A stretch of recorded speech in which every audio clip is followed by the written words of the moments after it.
Здравейте, приятели! Днес бях в Хасково. Посетих един от любимите ми магазини Емарт, тъй като имам ново хоби да правя бижута. Всъщност всичко започна, когато много исках обици на цветчета, но тъй като имам алергии, мога да нося само злато и сребро.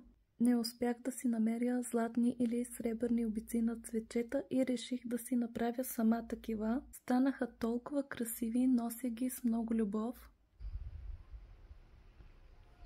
А целият процес на изработка ми беше толкова приятен, че си казах защо пък да не продължа да изработвам бижута.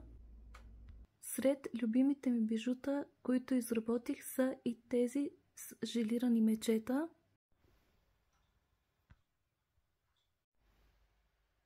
За тяхната изработка използвах сребърни елементи, които поръчах от сайта на Илорис.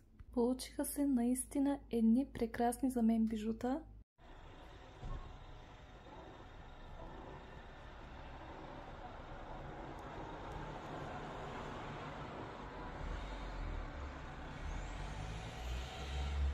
Та ето какво си купих днес от Емарт.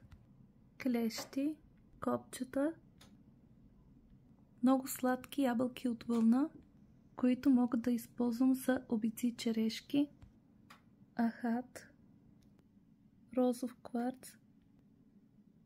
Това много прилича на котешко око, а това на лунен камък. Купих и цикламени маниста, както и черешов кварц. Аз много харесвам розовия кварц, а вие имате ли любим камък? Споделете в коментари. Хубав ден!